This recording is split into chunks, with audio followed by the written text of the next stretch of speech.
За орой минь энд танилцуулсан материалыг харахад бид нар ер нь бол уулуурхаа тхэн салбарын үнийн өсөлтөөр л бусад салбарууд нь дандаа уналттай юм байгаа л да. Одоо ялангуяа хамгийн их ажлын байрыг шингээдэг, хамгийн их аж ахуйн нэгжүүд нь бүртгэлтэй байдаг, босруулах салбар, худалдаа үйлчлэгийн салбарууд нь ингээд эдийн засгийн үеийн уналттай байгаа. Тэгээ энэ өөрөө юу харуулдаг вэ гэхээр эдийн засгийн болон буруу байна л гэсэн үг.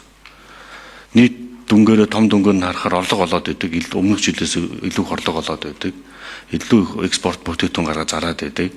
Гэтэл яг бодит байдал дээрээ бизнесийг дэмждэг, зах зээлийг дэмждэг, дотоодын нийт бүтээгдэхүүн дэмждэг, хамгийн их ажлын байрыг шингээдэг, босруулах салбар болон үйлчлэгийн салбар нь уналтанд орчод байгаа.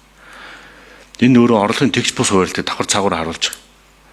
Тэгэхээр үүн дээр одоо яг эдийн засгийн хувьд ямар бодлого баримтлах юм бэ гэж байна. Жишээ нь одоо 2025 оны 6 сарын 9-өөс 2026 оны 6 сарын 9-ний хооронд гол нэрийн хүнсний бараа бүтээгдэхүүн дунджаар 21% өссөн байна шүү дээ.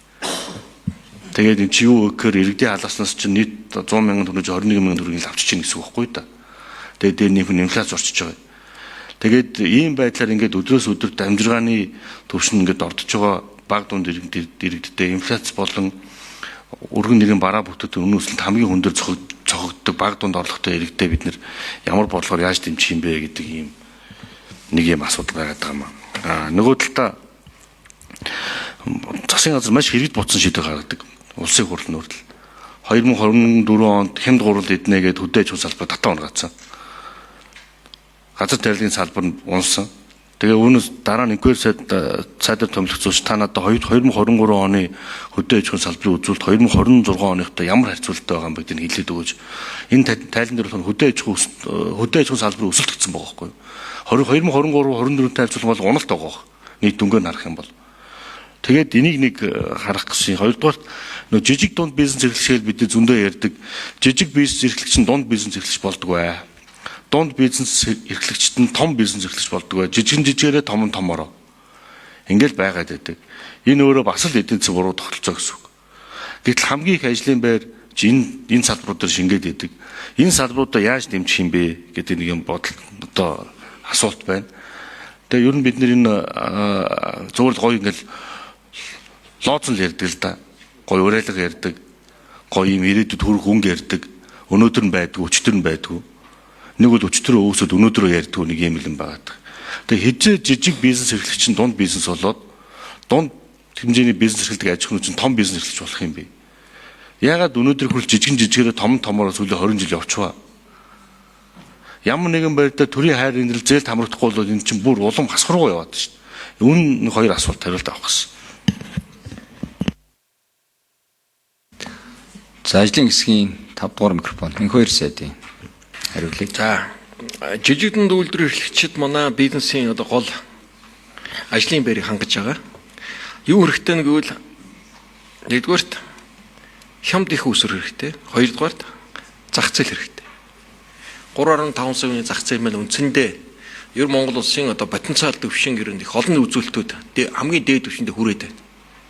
Тэгэхээр бидний зах зээлээ гаргах үүднээс энэ Евразийн эдийн засгийн холбоотой гэрээ хийгээд 367 бараг татвараас чөлөөлөөд за энэ Төв Азийн 9 орны Төв Азийн энэ бүс нутагт Карекийн одоо гишүүн 9 орны зах зээлтэй чөлөө тодалдааны хэлцээр хийх, Өмнөд Солонгостой чөлөө тодалдааны хэлцээр хийх, Узбекистантай хоёр улсын хоёр талын одоо чөлөө тодалдааны хэлцээр хийх гэдэг ийм ажлуудыг хийж зах зээлийг тэлэх хэрэгтэй.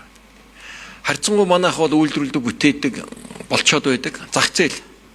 Одоо дотоодын зах зээл биш гадаад зах зээл хэрэгтэй. Тэгэхээр гадаад зах зээлийг бэрдүүлэх үүднээс хийж байгаа бодлогын арга хэмжээндүүд ингээ явагдаж байгаа. Энэ жижиг дунд үйлдвэр эрхлэгчид хамгийн их сайн зээлийг төлдөг юм аас байдаг. Жижиг дунд үйлдвэрийн санг муу нэртэй сан бол бүрэн цэвэрлэгдсэн, зэгцэрсэн, бүх өр төлбөрөө төлд дууссан, гадаад одоо авсан их усвар, бонд, засгийн газрын баталгааг бүрэн төлөөд их усвартай болсон. Энэгээр одоо зээл олгож байгаа харьцангуй харамсалтай бага, их усвар бага байгаа. Жилдээ нэг 40 тэрбумаас илүү гарч чадахгүй байгаа. Тэгэхээр энэ их усврыг нэмэгдүүлэх нь бас их чухал. Энэ бол заашгүй нэг сайн одоо ийм зээлийн багц яваад байдаг, нэг ашигламар байдаг. За хөдөө аж ахуйн салбар өсөлтөө алдаагүй хангасан хിവэр байгаа. Үнэхээр өнгөрсөн хугацааны энэ цагаан алт, атрын дөрөв, хүнсний өсгөл бодлогын үр дүнд бол салбарууд бол яваад байна. Одоо экспорт нь гарах гээд нэлээд бэлтгэл ажил хийж байна. Стандарт, тоног төхөөрөм, шинжилэл, олон юмудаа шинчилсэн, сабаглаа бодлоо шинчилцгээсэн. За 24 онд ч мал аж ахуйн салбар чинь 28.7% хасагтай байсан юм. Нодлон 33.2 гараад энэ жил одоогийн байдлаар 11.4% өсөлттэй. Энэ эхний 5 сарын байдлаар явж байна. Тэгэхээр хөдөө аж ахуйн салбарт хийсэн бодлогын арга хэмжээ их үр дүнг олсон. Энийг бид нар цааш нь үргэлжлүүлэх, хүнсний хувьсгалыг 2 дугаар хөтөлбөр болгож цааш нь явуулах юм зайлшгүй шаардлага. Нөгөө талаар нь хөдөө аж ахуй мөн аялал жуулчлал үйлчлэгээний салбарыг онцгой дэмжих хэрэгтэй. Уул уурхайн өсөлтийн одоо нэг супер циклийн одоо таатайн 4-5 жилийн олсон үр дүнг бид нар энэ аялал жуулчлал, үйлчилгээ, жижиг дунд үйлдвэрлэл, хөдөө аж ахуйн хөнгөн хүнсний үйлдвэр гэсэн энэ өөрийгөө аваад явах энэ салбаруудыг босгох нь одоо гол бодлого байх хэрэгтэй байгаад байдаг. Харамсалтай нь бид нар тийм их усруу гараад чадахгүй л өдий хүрээл байна. Жохон орлого олонгууд урсгал зардлууд янз бүрийн хуулиар энэ их хурлаар батлагдаж нэмэгдээд байна л да. Эхнээдээ ачаал орж ирээд байдаг. Тэгэхээр энийг бас бид нар нэлээд сайн яриад ер нь энэ чиглэл рүүгээ нэлээд бодлогын арга хэмжээ хийя. Дэмжсэн шиг дэмжиж гаргачмаар байна.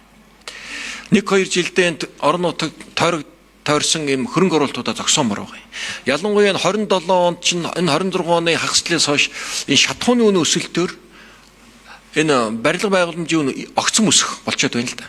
Гэтэ энэ бол бодит зах зээлийн үнэ биш. Одоо гадаа тэр хямралтай холбоотой өсөлт явах гээд байдаг. Энэ өсөлт тааруулаад баахан хөрөнгө оруулалт хийх нь одоо эдийн засгт үр өгөөж ачаалттай гэж үзэж байгаа. Иймд 27 онд ямар бодлого явуулах вэ гэдэг дээр 27 онд энэ цайлан дэтгэр урамшуул бол ерөөсө хүндээ хүрсэн хүний нийгмийн асуудлаа чиглэсэн илүү урсгал зардал дээр жоох анхаарал тавиад хөрөнгө оруулалтуудаа нэлээд багасгахыг гэсэн ийм бодол ийм санал гарч байгаа. Ялангуяа энэ үнийн өсөлтөнд нэрвэгдэж байгаа баг дунд орлоготой иргэдэд хамгаалах бодлогууд. Ингээд урсгал зардлын энэ цалин хөлс тэтгэврийн нэмэгдлэр чинь энэ бусад худалдаа үйлчилгээгээ хэрэглээгээ дэмжиж нэлээд явж